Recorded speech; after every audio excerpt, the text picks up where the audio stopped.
Good afternoon, everyone, and welcome to the Contract Packaging Association's webinar titled Driving Consumer-Centric Packaging and Product Innovation. My name is Ron Puvek. I am the Managing Director of the Contract Packaging Association. Brian, would you advance? Thank you. Just a little bit about the Contract Packaging Association. We've been around since 1992, and we've been promoting the growth and welfare of our members throughout industry exposure and a variety of networking programs. The CPA members comprise the nation's largest and leading contract packagers and manufacturers from all types of contract manufacturing and packaging functions for brands and CPGs.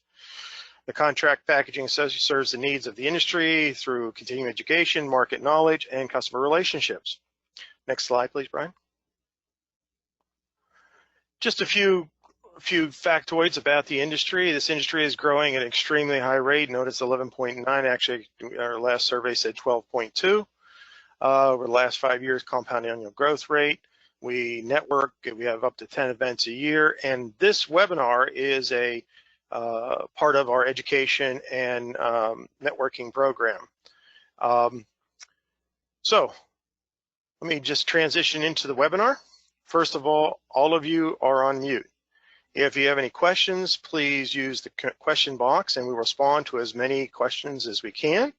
We also such some feedback via an electronic link, so be prepared for that. The webinar is being recorded and it will be posted on the CPA website at contractpackaging.org within a day. Today's presenters are Brian Wagner, who's the co-founder and vice president of PTIS LLC, and Phil Roos, CEO, Great Lakes GrowthWorks. I'm going to turn it over to Brian now. Please, Brian, take it away. Great, thanks, Ron. So this is Brian Wagner. A little bit of an agenda, just an overview. I'll provide introductions, a little more detail on my friend Phil Roos and I, who we are, why we're here, and then talk about the relationship between packaging and the consumer, and hopefully surprise some of the listeners with some of our experience and maybe how important packaging is beyond what we typically think about. Followed by some trends and opportunities, and I'll be able to turn it over to Phil at that point. And then he will also talk about innovating with consumer today. As you know, the overall headline for this webinar is Transcending Disruption, and Phil and his team at Great Lakes GrowthWorks actually lead a lot of work around disruptive innovation, and he'll be able to share a bit more on that, some best practices and some things that are being done differently and very effectively through the global pandemic, and some methodologies that are being used online that I think will be helpful, and then some closing thoughts with details on what it means for all of you. So first of all, a little bit about Phil. I think it was about 20 years ago we met. I had just the Kellogg company with Mike Richmond, who some of you know, and we co-founded PTIS, and we were introduced, we were in Kalamazoo, Michigan. We were introduced to Phil Roos a couple-hour drive away. I think it was a year before he started the Arbor Strategy Group, and that led to a 20-year friendship and a lot of collaboration, and eventually, somewhere around 2009 or 2010, Phil sold the Arbor Strategy Group. 2011, we sold PTIS, and here we are now. We've got PTIS back, and Phil started a new firm called Great Lakes GrowthWorks, and really have a lot of respect for him as a very intelligent person and just a good friend and a really solid human being. So I think you'll enjoy hearing from Phil. So a bit on why we're here. So we talked about disruption in the marketplace, and we like doing a lot of work around foresight and looking forward, and frankly this COVID thing has really disrupted things. The market has gone through a lot of changes, but we're still looking forward to innovating in packaging and product innovation and differentiating brands through those, influencing shoppers, driving growth, understanding the world around consumers and how they react, behave. We're going to talk a bit about observational research and how important that is to finding quite often unarticulated needs that we can solve through product and packaging innovation. The webinar is going to highlight trends. So Phil's going to talk a bit about trends in the marketplace, and again, how we can leverage packaging and product innovation to innovate aligned with trends, and it worked to really disrupt the marketplace as well. Phil will be presenting some approaches, as I mentioned, and then finally we're going to share out implications for you, whether you're linked directly with the contract manufacturing and contract packaging industry, and that's the CMCP that we referenced throughout the presentation. Or I know some of you are with brands, some of you are with supplier companies, and hopefully this will resonate with all of you. So back in 1997, I joined the Kellogg Company, and I was really fortunate to have an opportunity to lead an innovation initiative, starting with linking with the best of the best globally in terms of consumer insight specifically for packaging. And I worked with the son-in-law of this gentleman, Louis Cheskin, and unfortunately never got to know him. He passed away in the early 80s. But I subsequently have read all of his books, and he wrote a number of books, and he was just an incredible leader and coined the term sensation transference, which is really about looking at a product or a package and forming judgments around the qualities of what's inside it, of how it's going to perform, how it's going to work, and even in the case of packaging, how it's going to taste. And there's some great examples. I mean, you can see in the header that he helped create the Marlboro Man and the Gerber Baby. He was responsible for the Tide box, the black swirl on the orange background, and even launches of the Ford Mustang and Lincoln Continentals, all of which were great successes, and all of which leverage sensation transference. So when you saw features and attributes of a design, you connected that with how you expected the product was going to perform. One quick example, really, in the packaging world, one of my favorites goes way back when probably people drank more brandy, frankly, but the leader in the area was E&J Gallo. They had the #1 brandy. Christian Brothers worked really hard to develop an equivalent or better brandy in terms of blind taste testing. And then they put it in the bottle, then they put it on the shelf, and they couldn't get out of the bottom slot in the marketplace, and they couldn't understand why. And so Louis Cheskin got involved, and he put the Christian Brothers brandy in the E&J bottle and vice versa. And sure enough, the Christian Brothers brandy got better taste test results when you could see the package and when you could see the brand. And then they started to strip away the features. They took off the labels. They did a number of different things, and finally found out that the thing that made the big difference, and I'm not sure these are the same bottles at the time, but the thing that made the difference was the Christian Brothers brandy had a bottle that was more like a wine bottle, which was perceived to be inferior to brandy in terms of the product. And so all they did is change the silhouette of the bottle, went back to the same branding, the same color, and they took over the #1 slot ahead of E&J Gallo. So it's amazing that packaging, amazing to me and a lot of people, that packaging can have a huge influence on even the flavor of a product in terms of perceptions. So Phil and I, actually, when we met, he had just started the Arbor Strategy Group and acquired a collection of what we called new and once new products, and he branded the collection as New Product Works. And he acquired it from a mutual friend, the late Bob McMath, who was just an amazing guy, and it started this collection something like 40 years earlier. When you think about hundreds and thousands of products that are launched every year, in fact, it's in the tens of thousands launched every year in the United States, some of the research shows that suggests that 90% fail within the first 3 years. There's some other research that says that most product life cycles are only 3 to 5 years long.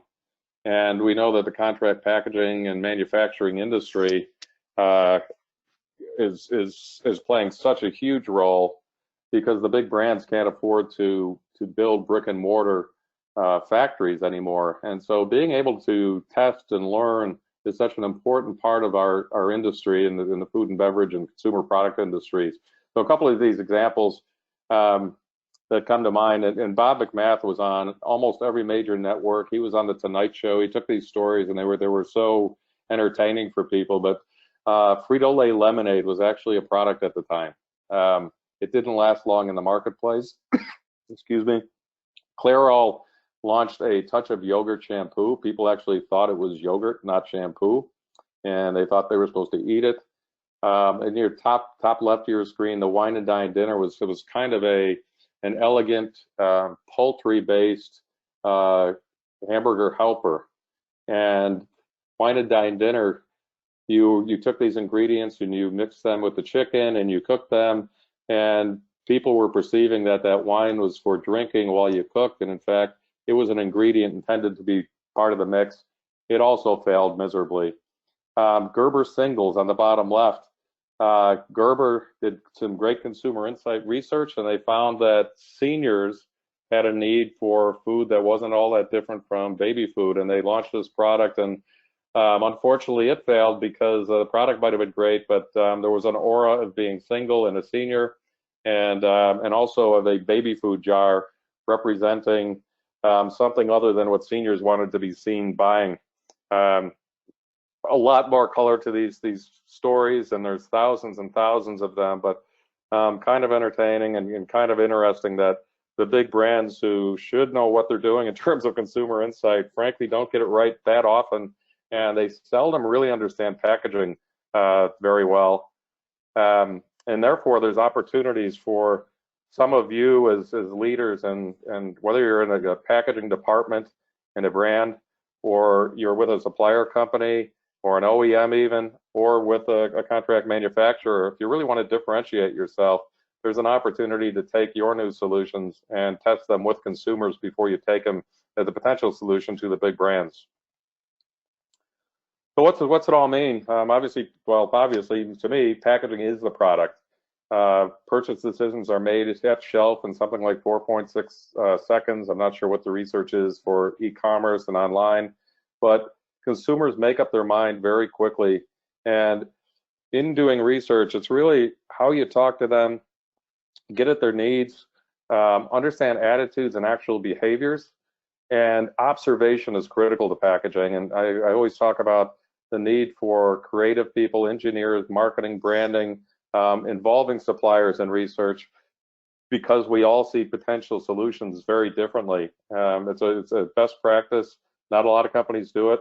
You also need to understand and test in context. So you can't just text in a sterile conference room. You need to get into people's homes, into their cars, at their workplace, with the places where they're using product to really get the best insights.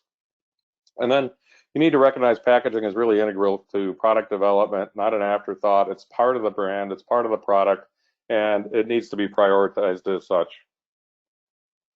With that, I'm going to turn it over to Phil Roos, my good friend. And Phil, hopefully we got volume and you can take it over. Yeah, this will be the moment of truth. Hi, everybody. It's abjectly failing in being able to connect through my phone, despite a lot of tries. So hopefully, am I sounding okay? You're breaking up a little bit, but I can understand you.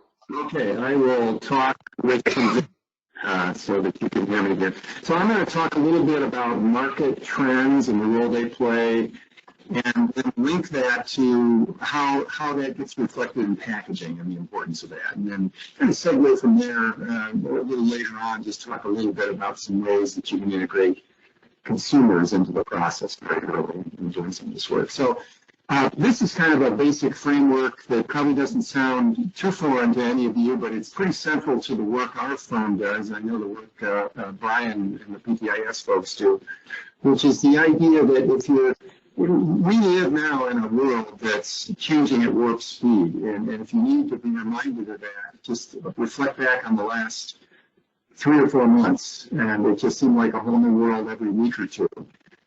In that kind of a setting, it's not enough. We're going to talk about consumer insight, but it's not enough to go talk to your consumers and figure out what their needs are. You really have to marry that with an understanding of foresight. Where is the market, or the way I would actually frame it is, how is my world going to change in the next 3 or 4 years? Because I think that's for most businesses, everything's up for grabs. Our business models, our customers, the way we do business. So if we can bring together a view of the future with a really deep understanding of people's needs and the insights from our consumers, then we've got a view against which we can innovate. So if you could flip ahead, Brian, it's hard to have a complete discussion about trends in a short webinar like this. And I've laid up here on the slide a few of the kinds of macro dynamics that are affecting most of our businesses in one way or another. And I think these are pretty common. And some of them are accelerated or have been changed in light of COVID. And so we'll talk about that a bit. So this may be a somewhat familiar list of things that are on your mind. I think that a big one is an evolution in how people shop. And we all know about e-commerce in general and the impact that's having. But there are many dimensions to it. There's frictionless or ease of being able to make a purchase. That has big implications for packaging and product and the way it's designed to facilitate that. Experiential aspect to shopping as well. People want to buy more than a product and a package. They want an experience out of it.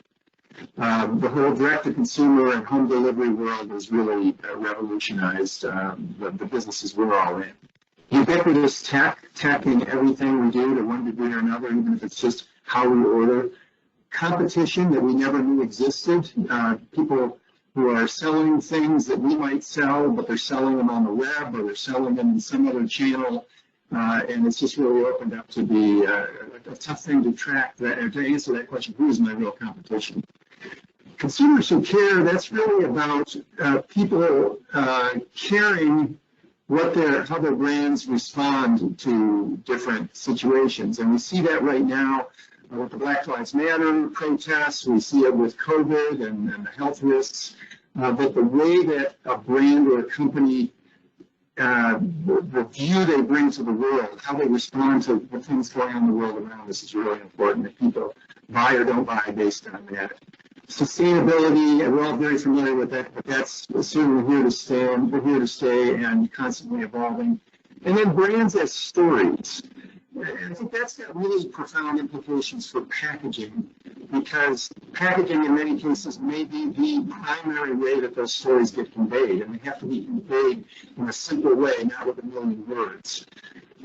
So when we do this kind of work, with some of the innovation work that we actually do something called a disruptor analysis, which is to look at some of these dynamics, but in a very custom way for your industry, because they are a little different, they have different manifestations. And if you understand those, you can really figure out where the opportunities to actually catch the wave of disruption and disrupt rather than being disrupted.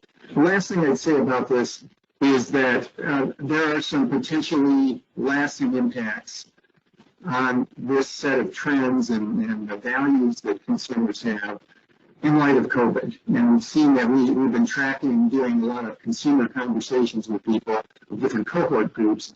And there really are some things that seem like they may be sticking. Certainly increased importance of product safety, but also tried and true simplicity rather than quirkiness seems to be something that sort of a general trend. Coca-Cola just announced that they're kind of paring back a lot of their innovation pipeline to focus on sort of trusted brands and the bigger ideas. Go ahead. So if we start with that, foresight, then we have to match that with insight if we're going to get a view of where there are real opportunities and actually threats for us going forward. Thinking about what will really resonate with consumers, and it's not just the functional needs, it's not going to break, it's easy to handle, all of those kinds of things. But back to Brian's point about sensation transference, there's a real emotional element here that any of us in the packaging world who interact with it realize that we're trying to help express an emotional benefit that the product has, but that can be conveyed and reinforced in the packaging, whether it's about a sense of well-being or connectedness or feeling good about myself, or just trying to convey an experience. And a big part of the research that we often do to understand this is sort of mapping out the consumer journey. How do they get to making a purchase decision? What are the influences? And we very often find from that some important emotional drivers that need to be conveyed in whatever new products or packaging we're bringing to market. And lastly, in this section, I want to just give an example or two of packaging linking to consumer trends, if you don't mind advancing that, Brian. I think one of the best ones is up in the upper left-hand corner. I don't know how many of you are familiar with Loop, but this is a zero-waste platform, a circular shopping platform where you can buy your favorite products, but buy them in reusable package. And they will deliver them to your door. They'll pick, you don't have to worry about recycling. They'll take it, take away the empties afterwards and clean them and make them possible for other people to enjoy. A really kind of a breakthrough platform that really makes a statement about that sustainability trend that I talked about, but ends up interacting in people's lives in a really practical way. And then there's some, kind of more basic things like value, the role that private label is playing there. You see the Walgreens brand next to the Listerine brand. They look pretty similar, don't they? Convenience in a wine offering that can be stackable or even single serve.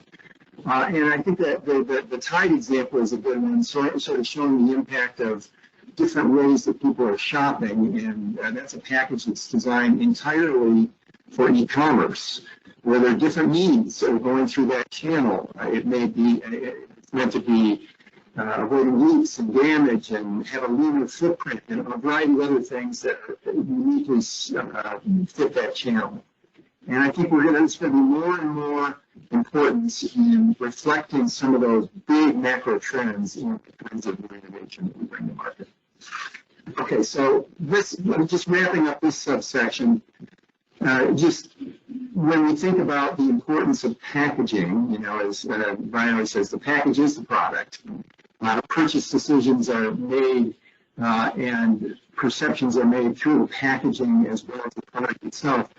What we have to just keep in mind is that we need to think about the broader world around us, these disruptors or trends that are affecting us, and then linking those to insights. I'm going to talk more about insights now, and then really reflecting that in the ultimate execution that we bring to market. So I have one other topic, and this is hopefully a little bit juicy for all of you. It's really how do we actually, Brian's talked about the importance of understanding the consumer, of bringing them into the process. And sometimes if you're a contract packaging company, a contract manufacturer, you may be delivered an idea that some development work has happened with consumer input, but often the package itself hasn't really been integrated into that process. And I just want to make the case that that's a really important thing to do. It's important to do very early in the process, because sometimes the packaging can be the thing that drives success or failure, and it actually conveys all the wonderful things we want to convey. And then I want to also give some encouragement to actually doing some of this work of innovation, first of all, but then in bringing consumers into the process in an early stage. And to do it now, even though we're just emerging from lockdowns and we've got people working from home in a virtual environment, but we've had to very quickly in our practice pivot to doing all of the work that we often would do in a live setting to doing it completely virtually. And I want to share a little bit of that learning and make some suggestions about how to do that when you're doing your own innovation efforts. So let's start with the early part of consumer research. So this can certainly be done in person, focus groups, ethnographic research, but there are online approaches to this that have been really proven. They've been around for 10, 15 years and constantly evolving. And some of the things that we used to think we had to do live, we're finding can be done quite effectively, sometimes even better and more affordably through a virtual format. The tools of the trade here, there's the somewhat more conventional approaches of focus groups and individual depth interviews, which really are a way to bring to life the voice of the customer in a way where you can actually see their reactions and see if they look at a product or a packaging execution or a conceptual idea, drawing an illustration of such, you can see which things kind of light up their faces, and that's really important. But I want to make the case for something Brian said earlier, which is the importance of contextual research that's not done in a focus group room, but it's done in the real world of the consumer's life. And the classic there is ethnographic or observational research, where you're observing and interacting with consumers in their homes or when they're shopping, and you're you're doing as much observing as you are actually asking them questions. But there's a way to actually augment this with them doing some online blogging that can be connected to that, where they're recording some of their behavior over time, some of their observations, some of their feelings. As an example, if you're developing a new snack innovation, you're trying to figure out the right product execution, the right benefits, and the right packaging that will bring that to life, having people record, take pictures of, record their thoughts, diary what's going on in their lives every time they have the urge to have a snack. And what's running through their mind? What are the other options? To get a sense of the frame of reference of other packaging and product options and the roles they play in people's lives, figuring out where the gap is and where you can really stand out in that environment. And then there's something else we've been using a lot of, we call them online insight communities, where we actually recruit a group of people, it could be 15, 20, 30 people, and we actually have them interact with each other through various exercises over time. And then sometimes we have them do individual activities and we bring them back together and we build ideas over time with them. So we can start out by, just asking about their needs and different insights into their lives, but then we can bring real world executions of packaging or product to them and get their reactions and then ultimately sort of build them into a fully fledged idea. So those last two are really contextual and have a big advantage in my mind. And then I started to almost trip on my lines here and what I just said here, but there's what if you've already developed the sense of an idea, but now you want to really get to the ideal execution, or maybe you're working on a whole range of different ideas. There's the whole consumer co-creation aspect of that we have now transferred all of our work in that space to an online format. We use a combination of what we call online boards. So it's basically a way that we work with a consumer or a set of consumers over time, and we give them a series of activities. And often what we will start with is insights that we would have gathered in the first phase, in the early stage of consumer work. So these would be a set of statements, accepted beliefs, or statements about problems that consumers run into for which there might be a need for a new product to address.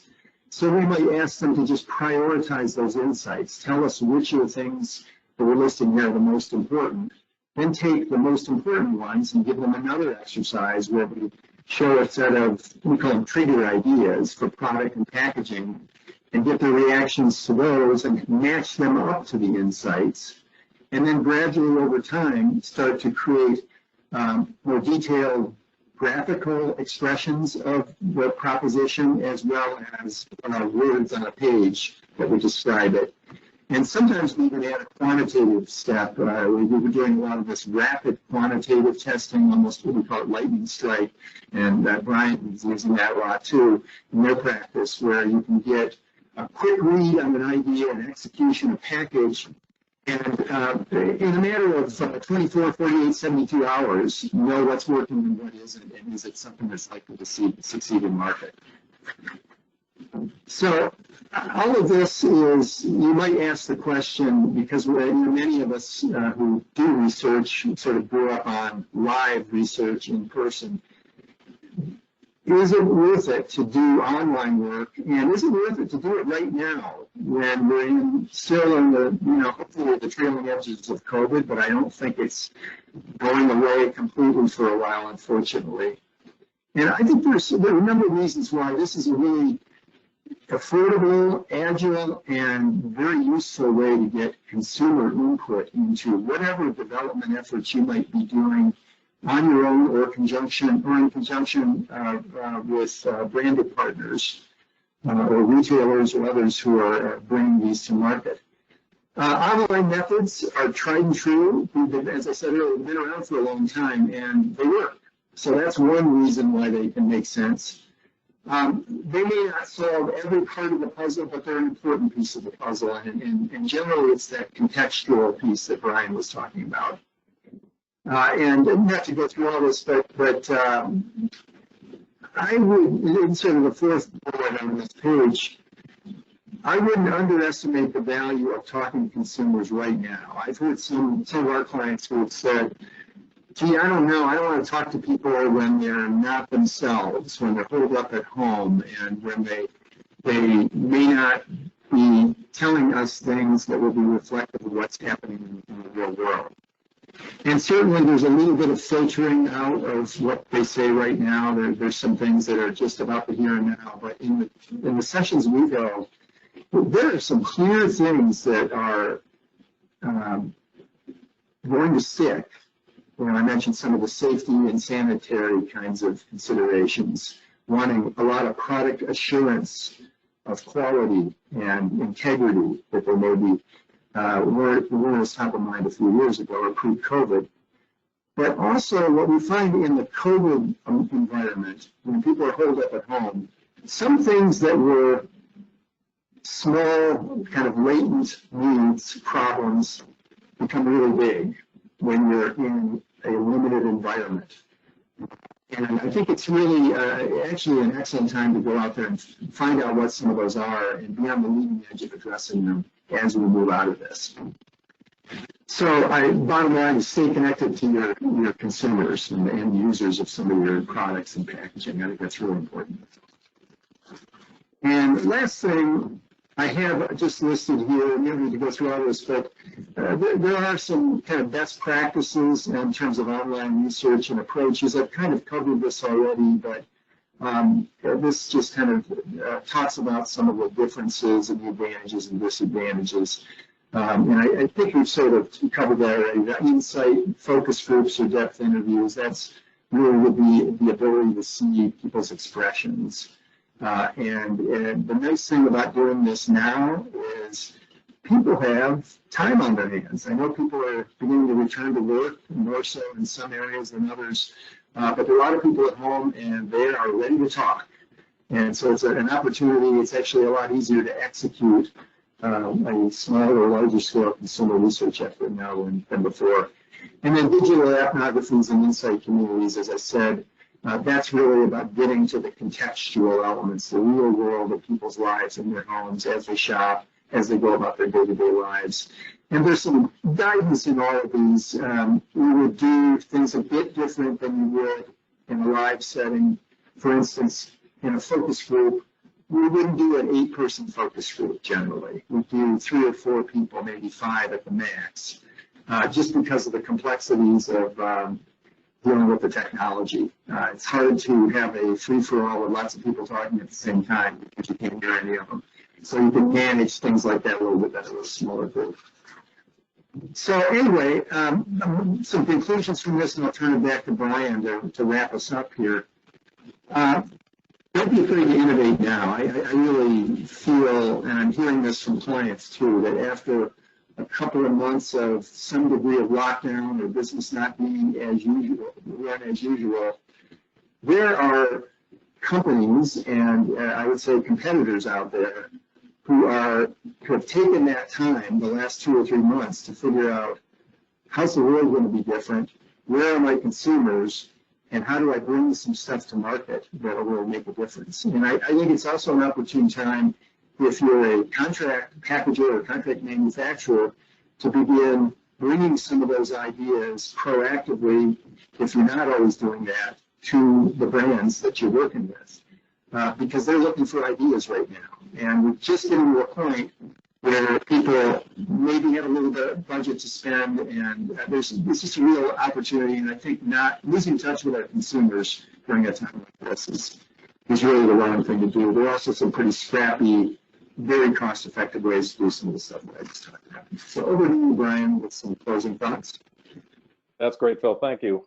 Very, very insightful. And I know we've been asked by a number of companies, big and small, for what's happening with consumer insight now that people are quarantined and working remotely and so on. And Phil's been great in bringing us some of those methodologies and taking them together to our clients for packaging design in particular.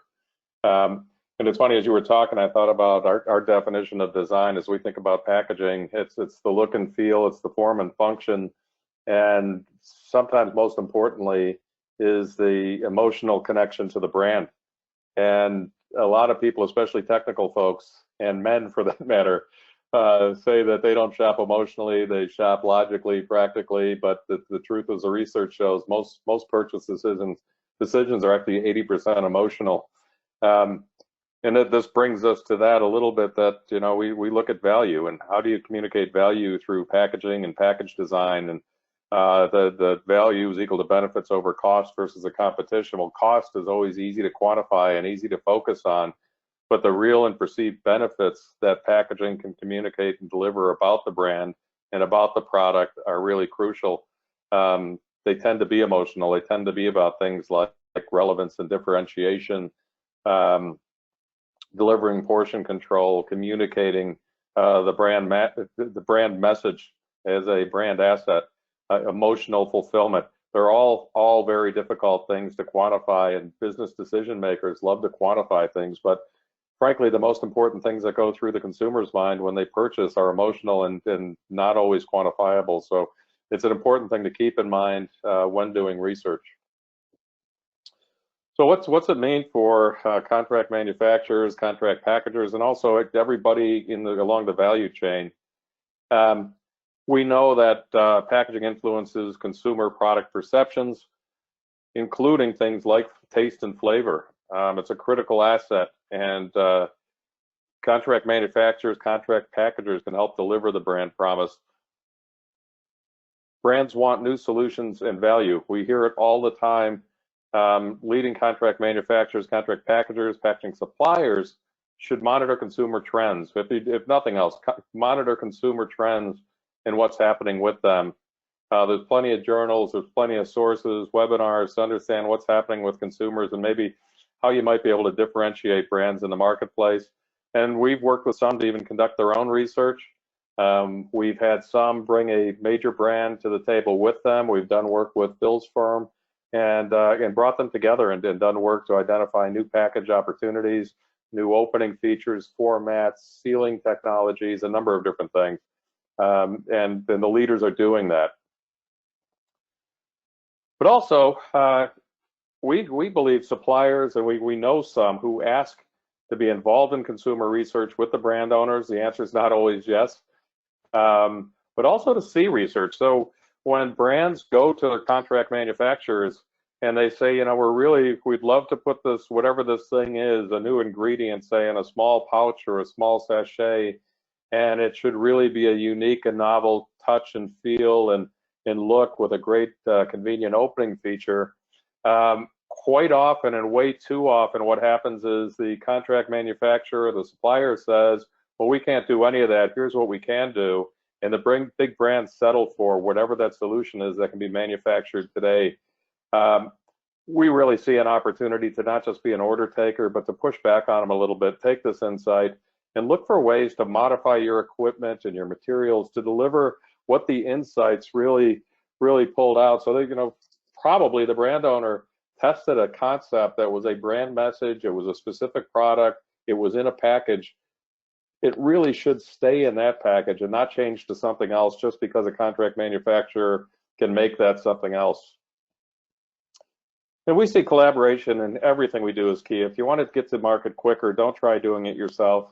Whether you're an OEM, material supplier, converters, even universities, associations like the Contract Packaging Association, CMCPs, everybody solves problems in new ways. Everybody brings something unique and different to the table.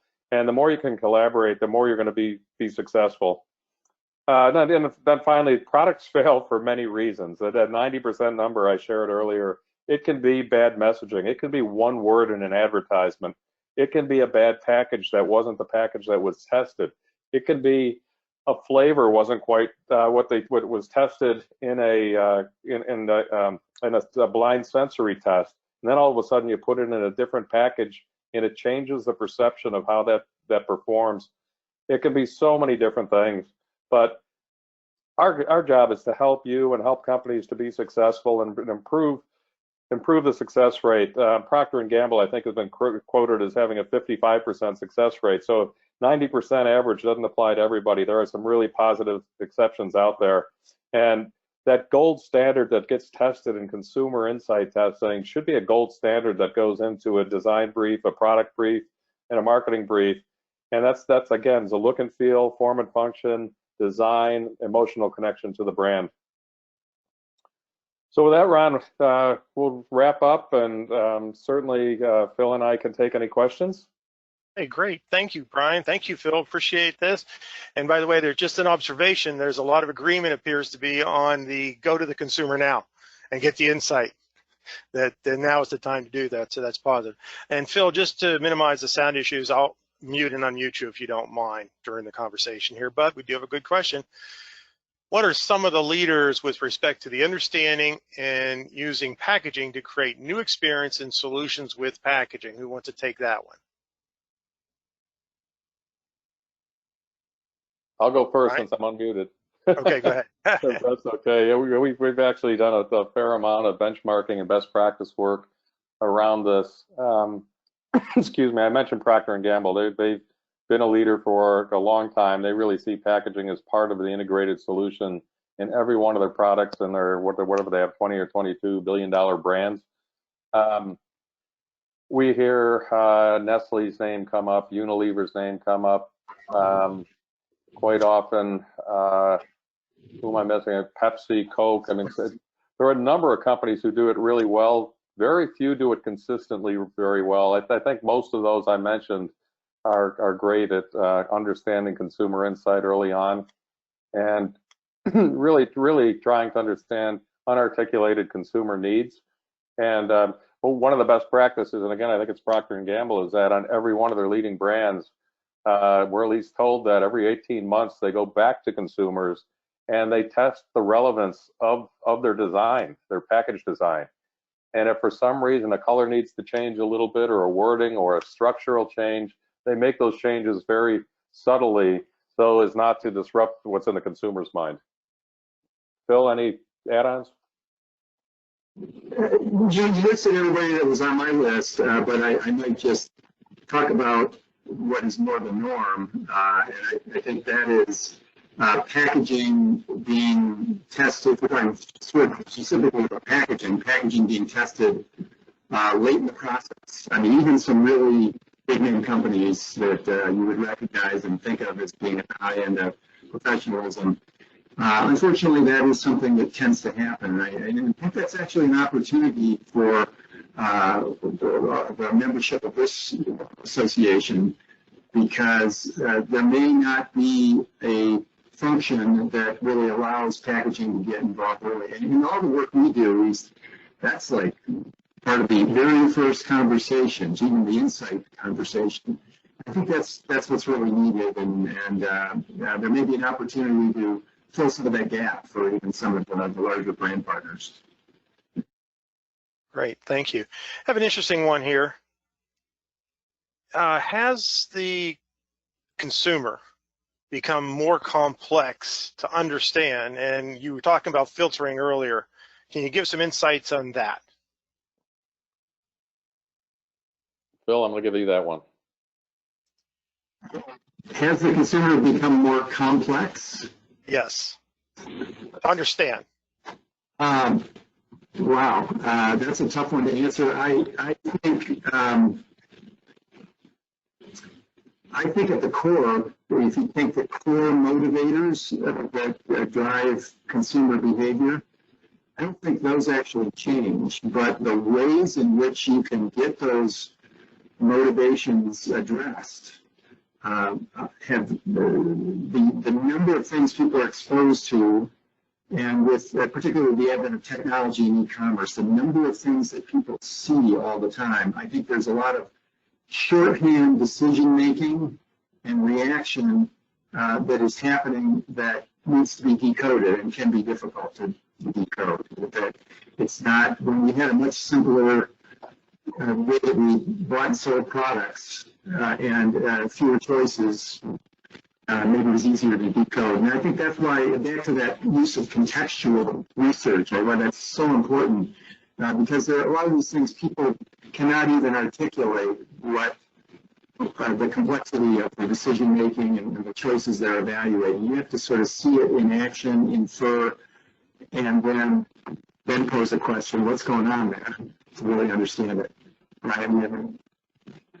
Yeah, I would add on to that what we've seen, in my 30-some years in the industry, is when a new technology becomes available in a category, consumer expectations rise. So that adds to a level of complexity because technology is moving so quickly. And if I can, 20 years ago, I didn't have a smartphone. I couldn't go on there and research a product. I didn't have a wine bottle I could scan with or a pack of Oreos I could scan with my phone and have characters jump off it. 20 or maybe that's 30 years ago, 20 years ago, putting a zipper on a cheese pack, all of a sudden the entire shredded cheese category had to put reseal features on. So the complexity, I think, comes in the level of technology that becomes accepted. That's going to continue to advance, and trying to anticipate that and get out ahead of it and make investments to deliver those things to the marketplace will continue to be important. Okay, we got some good in here about smart sensors. How soon would you see smart sensors on package, and what are the challenges of embedding smart sensors on packages? I'll jump on that one, Phil. I'll try. So we know from a lot of our work that three key areas that are crucial in the packaging industry, looking out 10 years. One is the circular economy and trying to figure out how to design products and packaging for the circular economy. Not thinking about disposal at end of life, but in reuse. Another one is e-commerce and direct to consumer. It's not going away. It's creating another level of complexity. And then the third one is the Internet of Things, or the Internet of Packaging, which has a lot to do with building sensors in. It's already being done. Quite often it's being done for those novel reasons, like, I can look at a wine bottle and see the criminals jump into my phone, or a character jump off the Oreo pack. However, we're seeing, at least in different categories, different parts of the world. So one of them would be powdered infant formula. The major brands who are shipping globally, the level of safety, security, authenticity that's required by mothers of babies when they buy that is enormous. And there's a tremendous amount of work being done to leverage technology to make sure that there's no tampering, there's no copycatting, making sure that it's truly the brand that they feel confident about. So the technologies there, we've got a number of other examples of technologies that are being applied in Europe and Asia, less so in the United States, and I'm not quite sure why, but they're widely available. Again, companies like Unilever, like Nestle, like Abbott Nutrition, they've been employing some of them. And what's cool is that they provide a total supply chain benefit, not just safety, security, authenticity, but once the codes exist, the opportunity to leverage that technology to carry supply chain data and help your manufacturing and your company from a data and analysis perspective is also an important part that can be integrated in. We've done some work recently with a company called Digimark, basically an invisible code that carries so much information invisibly, and Procter & Gamble and Walmart are doing work with it, and we see tremendous opportunity for that to provide new value as well. Thanks. Let's jump into one that's some more really packaging fundamental. What packaging format do you see as being the most popular today, And will it be the same in the future? So not only today, but going forward. Bill, I'll give you a shot, and then I'll jump in. What is the, you go ahead. Okay, that's fine. You're the expert. For the last several years, we've watched the growth of flexibles, and flexibles taking share from rigid packaging and a number of different categories, being perceived as more convenient in a lot of ways, overall using less weight of packaging. Sustainability and the circular economy thing, and maybe even security now in the drive towards, from what I've seen, center of store sales have gone up, and e-commerce has grown like crazy through this quarantine. As Phil said, we don't know how much of that's going to stick and stay, but we've seen prior to COVID an anti-plastics movement. And by the way, we consider ourselves material agnostic, package form agnostic. We think they're all good for the right reasons, but there's been this anti-plastic move, and anything that's even perceived by consumers to be made from trees in some way tends to be perceived to be better for the environment. Whether it is or not doesn't matter. And we've done some work around perceptions of products and brands that are most sustainable. And this was a few years ago, but drink boxes were seen as some of the best, most sustainable packages there are. And when we dug into it, we found out even though there may be 7 layers of material, it's the paper on the outside that made the consumer believe that they were better for the environment. So that's a tough one, Ron. I'm not sure where the growth is going to be, but I think with the push on circular economy and the fact that we're going to have, the world's going to be 1 billion people bigger before too long, and resources are limited, we're going to continue to have to make really smart choices and just do what's right, whatever that package format is. Well, that brings up a good lead into the next question, which has to do with sustainability. Do you believe the consumer is ready to pay for sustainability initiatives? And you just kind of touched on that in a bit. I'll say something at the beginning here. I was going to comment on sustainability and saying that I just, what you said about circular economy, I think that if you take the long view on this, we have no choice but to have a pretty significant conversion to natural materials and to things that fit into a circular economy. Will people pay for it? Not so often. I think that some of this may need to be, it may be mandated, it may be through pressure brought on corporations and brands to move in that direction. That may be what drives it. You'll have some folks who pay a little extra, but I think we've all seen that the people's interest in that kind of thing compared to what they're really willing to pay for it, there are two different things. My sense of it, Brian. Yeah, Phil's got a great handle on the marketplace and what people will and won't pay for. A few years ago, again, we did work for a major company that was essentially looking at a big investment in a biopolymer, and it was a supplier company. And we talked to, I think it was 40-some experts at major brands, 40-some who worked in the technical side of the business, research and development, procurement, operations, and another 40-some who worked in marketing, and they were on the brand side of the business. And we had to go to them and say, okay, so this would be the concept. You could put X amount of this biopolymer into your new package, and they would ask, what would it cost extra? And we'd say, well, there would be an increase in the cost. 100% of the people we spoke with on the technical side of the big brand companies said, our company will never, marketing will never pay for it. All they ever tell us is they want us to take costs out. Over 50% of the experts we spoke with who work in the brand side of the business said, we would definitely pay more. It would allow us to make a relevant claim in the marketplace.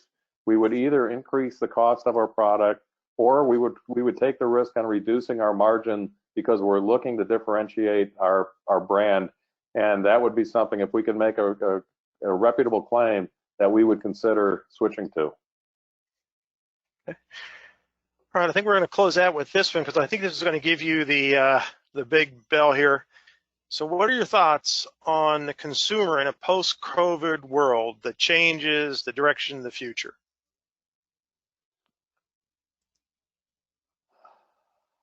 You know, it's we do a lot of work, as you know, Ron, and some of the listeners do, on the future of packaging. We work with futurists. We leverage foresight. We've been